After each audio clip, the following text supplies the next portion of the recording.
दोस्तों नमस्कार। हमारे सुप्रीम कोर्ट के लॉयर डॉक्टर APC हैं। आइए हम 2024 का जो लोकसभा इलेक्शन है उसको लेके बात करेंगे। जिस तरह से बीजेपी NDA ने नारा दिया है 400 पार, तो क्या लगता है सर जी, जैसे 2 स्टेटों में या 2-3 जगह जहां चुनाव हुए हैं वहां पर कुछ इस तरह के ऐलान लगाए जा रहे हैं मीडिया हाउसेज के द्वारा कि अब जो है 400 पार होना मुश्किल है। क्या लगता है आपको कि क्या ये 400 पार पूरा कर पाएंगे? नहीं, बिल्कुल फुल मेजॉरिटी में सरकार बनाएंगे। मोदी जी ने, अमित शाह जी ने जो कार्य किए हैं पिछले 10 वर्षों में, पिछले 5 साल में, निश्चित तौर पर उनके लिए अलग तरह की उनकी छाप है।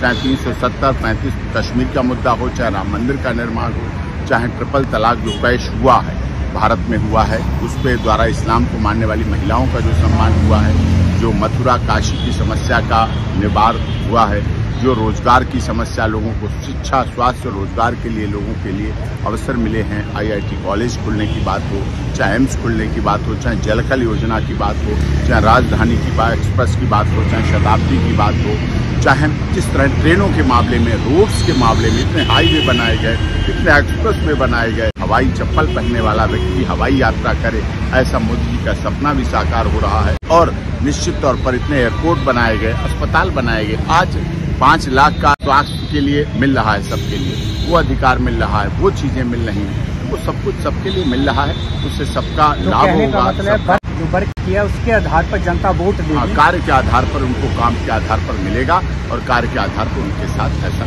तो आपका कहना है कि अभी इस इलेक्शन में तीसरी बार जो है हमारे यशस्वी प्रधानमंत्री मोदी जी ही प्रधानमंत्री बनेंगे? पूर्ण विश्वास? बिल्कुल बिल्कुल, मोदी जी प्रधानमंत्री बनेंगे, पूर्ण बहुमत से बनेंगे और अच्छी तरह सरकार भी चलाएंगे। और जरूरत भी है, देश को जरूरत है मोदी जी। मोदी जी को प्रधानमंत्री बनने की नहीं जरूरत है, वो तो रह लिए 2 बार, लेकिन इस देश को मोदी जी की जरूरत है कि वो प्रधानमंत्री बनेंगे तो इस देश में जो अभी कार्य अधूरे रह गए हैं, जो परिवर्तन होना रह गया है, जो बदलाव आना रह गया है, वो पूरा हो सके, जिससे वो कार्य हो सके। जैसे हम अभी 75वां अमृत महोत्सव काल मनाते हटे हैं और 100वें काल की तैयारी चल रही है, स्वर्णिम, तो वो कैसा भारत आप उस टाइम? उस समय हमारी GDP सबसे अधिक होगी, हम दुनिया के विश्व गुरु बन चुके होंगे, हमारे यहाँ कोई समस्या नहीं होगी, रोजगार पूरक व्यवस्थाएं हो चुकी होंगी, सारी समस्याओं का निदान आगे आने वाले 25 वर्षों में हो चुका होगा और हो भी रहा है। काफी कुछ तरक्की हुई है, काफी कुछ विकास हुआ है।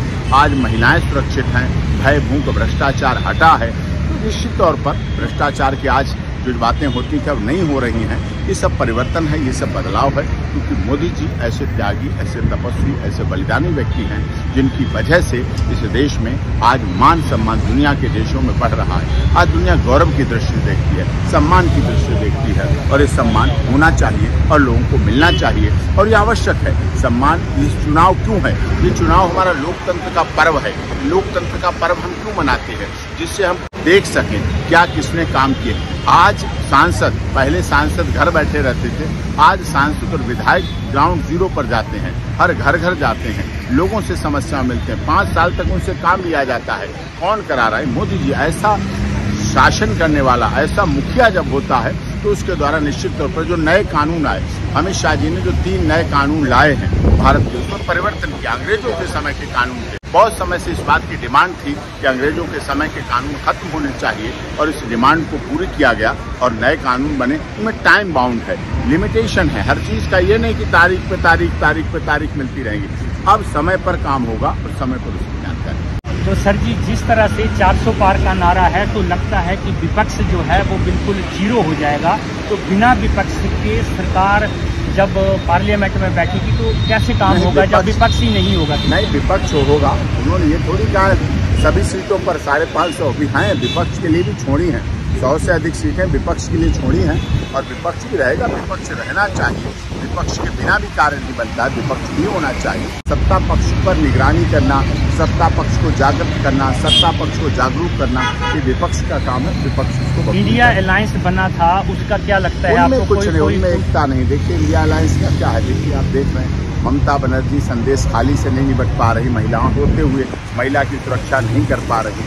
दिल्ली में इंडिया अगेंस्ट करप्शन के आंदोलन से बनी हुई उपजी हुई बातें जो इंडिया अगेंस्ट करप्शन के द्वारा बनी थी, उनके साथ क्या हुआ, दिल्ली के लोगों को ठगा गया, चला गया, वो देखा आपने। सब देख रहे हैं आप किस तरह से राहुल गांधी किस तरह से मोदी जी के साथ कैसी बातें करते हैं, मोदी जी का नाम किस तरह से लेते हैं, देश के प्रधानमंत्री का नाम कैसी असभ्यता से लिया जाता है। ये संस्कार भी बहुत परिवारों से रहे हैं, अच्छे परिवारों से रहे हैं, लेकिन वो किस तरह से नरेंद्र मोदी जी के बारे में बोलते हैं, वो देश के प्रधानमंत्री के बारे में बोलते हैं, उनकी भाषा असंसदीय हो जाती है, अमर्यादित हो जाती है। वो नहीं होनी चाहिए। राजनीति में शुचिता का जीवन जीना चाहिए और ये आवश्यक है। उसके आधार पर ही आगे की प्रोसीडिंग हो तो ज़्यादा अच्छा रहेगा। वोट देते हैं उनके लिए आप एक मैसेज दें कि घरों से निकलें और अपना वोट अवश्य दें। हाँ, वोट तो मतदान, आज हम देखिए आप इलेक्शन कमीशन ऑफ इंडिया के मतदान अधिक से अधिक करना चाहिए। बहुत मजबूरी है तो आप थोड़े नहीं, हर सूरत में, क्योंकि Election Commission of India wheelchair दे रही है, घर पे वोटर को पहुंचा रही है, बुजुर्ग लोगों के लिए व्यवस्था की, मतलब अधिक से अधिक मतदान करें। जहां पहले मतदान फिर जलपान, ये होना चाहिए। और मतदान सभी को करना चाहिए, जो मतदाता हैं उन्हें बिल्कुल मतदान करना चाहिए, हर सूरत में मतदान करना चाहिए, हर तरह से मतदान करना चाहिए। मतदान की प्रक्रिया ये पर्व होता है, माई वोट माई ड्यूटी, चुनाव का पर्व है, लोकतंत्र का पर्व है, लोकतंत्र का उत्सव है। हमें लोकतंत्र के उत्सव के रूप में इसको मनाना चाहिए और लोकतंत्र के पर्व के रूप में इसको मना के आगे चलना चाहिए। Thank you very much sir, बहुत बहुत धन्यवाद। तो नमस्कार दोस्तों, फिर एक नई शख्सियत के साथ दोबारा मुलाकात होगी। तब तक के लिए जय हिंद, वंदे मातरम, जय भारत।